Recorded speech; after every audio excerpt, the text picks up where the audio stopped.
हरियाणा भारत का दूसरा सबसे धनी राज्य है। यह वही धरती है जहां कभी महाभारत का युद्ध लड़ा गया था और भगवान श्री कृष्ण ने अर्जुन को गीता के उपदेश दिए थे। इसी मिट्टी ने भारत को एक से बढ़कर एक एथलीट दिए हैं जिन्होंने विश्व में तिरंगे का नाम ऊंचा किया है। शुद्ध दूध और देसी घी के लिए भरोसेमंद हरियाणा में होली पर दंगल के आयोजन की परंपरा है। तमाम गांवों में होली के कुछ दिनों पहले से कुछ दिनों बाद तक दंगल आयोजित किए जाते हैं। सरसों के तेल और हल्दी में सनी मिट्टी पर इलाके के 50 पहलवान जोर आजमाइश करते हैं। जीतने वाले नगद इनाम से लेकर दूध और बादाम तक घर ले जाते हैं। तालियां हारने जीतने वालों को बराबर मिलती हैं। बात सन 2007 की है। उस साल होली 3 मार्च को पड़ी थी और होली के चलते झज्जर जिले के मछरौली गांव में दंगल का आयोजन किया गया। एक से बढ़कर एक पहलवान अखाड़े की मिट्टी देह पर मले जा रहे थे। कोई पहलवान जब किसी दूसरे पहलवान को बल भर के पटकता तो ऐसा लगता जैसे किसी ने आटे से भरा बोरा छत से आंगन में फेंक दिया हो। लकड़ी की एक मेज के सामने 8-10 कुर्सियों पर आयोजक बैठे थे और उनके पीछे सैकड़ों लोग पहलवानों के नाम के नारे लगा रहे थे। कुश्तियां अभी शुरू ही हुई थी कि एक 14 साल का लड़का आयोजकों के मेज के पास गया। उसने अपनी कमजोर माली हालत का जिक्र करते हुए गुजारिश की कि उसे कुश्ती लड़ने का मौका दिया जाए। लड़का था तो मजबूत ढांचे का, फिर भी आयोजकों ने उसे बच्चा समझकर टाल दिया। सोचा कि कहीं उसके हाथ पैर टूट गए तो कौन संभालेगा, पर लड़का माना नहीं और लगा रहा। आखिरकार आयोजकों ने पिंड छुड़ाने के लिए लड़के से कह दिया कि जा सामने खड़े पहलवानों में से किसी एक को चुन ले और उसके साथ लड़ ले। सामने खड़े पहलवानों में से हर कोई उस लड़के को कुश्ती में धूल चटा सकता था। आखिरकार उस लड़के ने एक पहलवान को चुन लिया, अपने से 1.5 गुनी उम्र और 1.5 गुने वजन का पहलवान। खिलाड़ी तय हुए और भोपू पे कुश्ती का ऐलान कर दिया गया। इधर लोगों का फुसफुसाना शुरू हो गया। 2 मिनट में चित हो जाएगा ये तो, देख रहे हो सामने वाले को, कहीं जान से न मार दे।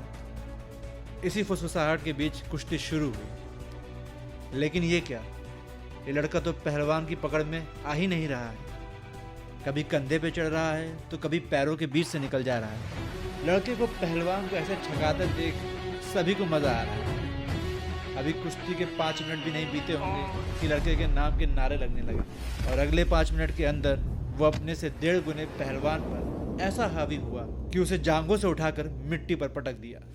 माहौल पलट गया था और जनता अपनी बाहें फेंक फेंक कर उस लड़के के नाम के नारे लगा रही। वो लड़का जो कुछ पैसे जीतने के मकसद से आया था, उसने लोगों को इतना खुश कर दिया कि उसकी चादर 10, 20, 50 के नोटों से भर गई। सब एक ही नाम जप रहे थे, बजरंग बजरंग बजरंग।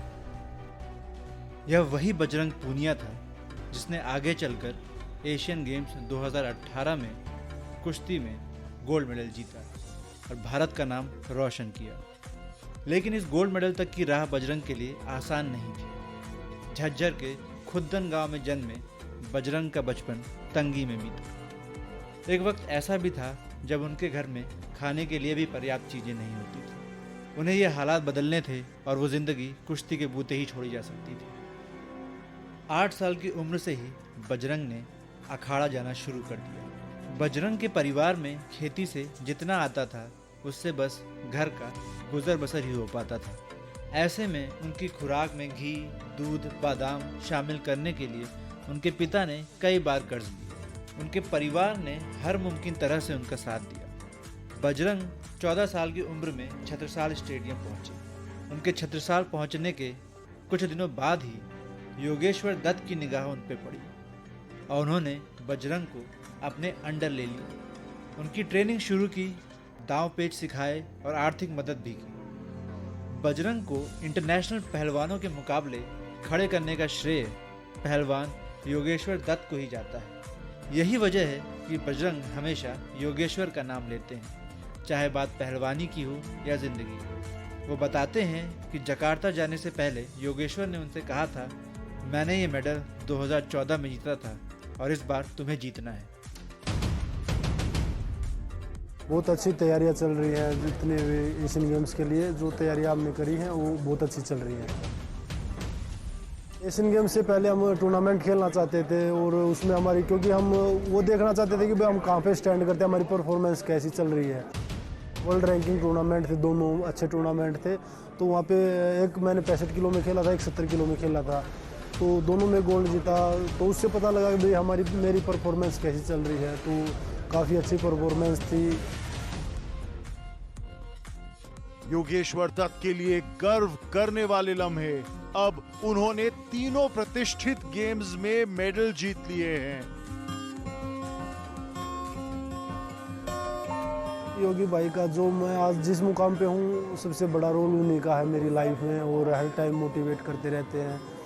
और अभी एशियन गेम्स में भी उन्होंने यही बोला कि भाई 2014 में मैंने गोल्ड जीता था 28 साल बाद, और मैं चाहता हूँ कि हमारे देशवासियों को उसका वेट ना करना पड़े, तो वो काम अब 65 किलो में आपने करके दिखाना है। मैट से बाहर होते हैं तो प्रेशर होता है, अगर हम मैट पे जाते हैं तो प्रेशर नहीं होता, क्योंकि अगर मैट पे प्रेशर लेके जाएंगे तो हम अच्छा परफॉर्मेंस नहीं कर सकते।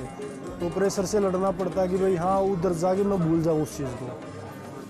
कोई कमज़ोर नहीं है कि भाई हम किसी को कमज़ोर मान के चले, और सभी रेसलर अच्छे हैं, सब अपनी कंट्री के लिए मेडल जीतने के लिए आते हैं, तो हम अपनी तरफ से पूरा बेस्ट करेंगे। 19 अगस्त 2018 इंडोनेशिया की राजधानी जकार्ता में 18वें एशियन गेम्स शुरू हो चुके थे। पहले दिन भारत ने शूटिंग, वॉलीबॉल और बैडमिंटन जैसे तमाम खेलों के साथ साथ 65 किलो फ्री स्टाइल पुरुष वर्ग की कुश्ती में भी दावेदारी पेश की। इस कैटेगरी में 24 साल के बजरंग पुनिया को पहले राउंड में बाई मिला। दूसरे राउंड में उन्होंने उज़्बेकिस्तान के सिरोजुद्दीन को 13-3 से हराया। क्वार्टर फाइनल में तजाकिस्तान के अब्दुल कौसिम फयाज को 12-2 से रौंदा, और सेमीफाइनल में मंगोलिया के बटमंगनाई को 10-0 से धूल चटाई। फिर आया फाइनल का मुकाबला, जो जापान के तकातनी डाइची से था। बजरंग ने पहले 6-0 की बढ़त बनाई, लेकिन डाइची ने वापसी करते हुए 6-6 की बराबरी कर ली। फिर मामला 8-8 पे अटका, और उसके बाद क्या हुआ ये आप कमेंट्री से समझिए। फिर खतरा मंडरा रहा है भारतीय पहलवान बजरंग पुनिया के ऊपर। पैर पकड़ लिया है और एक बार फिर लिफ्ट किया, लेकिन यहाँ से क्लियर करनी पड़ेगी पोजीशन, बचना पड़ेगा। खतरनाक साबित हो सकता है, अभी भी खतरा मंडरा रहा है बजरंग पुनिया के फेवर, और उठा के पलटा देंगे तो 2 अंक मिल सकता है। यहाँ पर बहुत जिद्दोजहद कोशिश, लेकिन भारतीय दर्शकों को आप पीछे देख सकते हैं कि उनका भी पूरा जोर लग रहा है इस कुश्ती में। बजरंग पुनिया पैरों को पकड़वाने के बाद भी लगातार प्रयास कर रहे हैं बचने का। अच्छा डिफेंस है बजरंग का, लेकिन पॉइंट्स उन्हें बचाने होंगे। जापानीज पहलवान उनके पैरों को छोड़ने के लिए तैयार नहीं। बहुत बढ़िया बजरंग पुनिया ने यहाँ पर 2 अंक और अर्जित किए हैं। बहुत अच्छा पलटाया है और 2 अंक जापानीज को भी दिए हैं, 2-2। और अब सिर्फ 35 सेकंड बाकी इस मुकाबले के लिए। क्या भारत के लिए गोल्ड मेडल उनका इंतजार कर रहा है? और अपनी फेवरेट टेक्निक में फंसाते हुए बजरंग पुनिया ईरानी टेक्निक में निश्चित रूप से यहाँ पे डेंजर करने का पूरा प्रयास कर रहे हैं। रेफरी द्वारा छुड़ाया गया और मात्र 22 सेकंड दूर है स्वर्ण पदक। ओह, इसे कहते हैं रोमांच। और संजय, अभी भी खतरा वहीं है, पैरों को बचाना होगा। बिल्कुल पैरों को बचाना होगा। 20 सेकंड का वक्त बाकी है। क्या गोल्ड मेडल भारत की झोली में आएगा? क्या भारत एशियन गेम्स के पहले दिन एक गोल्ड के साथ वापस लौटेगा? पैर बचाने का बहुत अच्छा एफर्ट और उतनी ही अच्छी पकड़ बनाई है यहाँ पर बजरंग ने। वक्त निकल रहा है। 6, 5, 4, 3, 2, 1 और भारत में पहला स्वर्ण पदक जीत लिया है। बजरंग ने गोल्ड मेडल जीता। ये है खुशियों का क्षण, ये है भारत के सम्मान का क्षण, और ये वो मौका है जो भारत के तमाम खेल प्रेमियों के जहन में एक फिल्म की तरह सारी जिंदगी के लिए बस जाएगा। जिसने आज बजरंग को नहीं देखा उसने कुछ नहीं देखा। भारत का एशियाई खेलों में 18वें एशियाई खेलों में पहला स्वर्ण। अद्भुत प्रदर्शन, सांसें रोक लेने वाला प्रदर्शन, दिल थाम लेने वाला प्रदर्शन। मुझे नहीं याद कि किसी भारतीय रेसलर को इतने कॉन्फिडेंटली खेलते हुए हमने कभी देखा हो।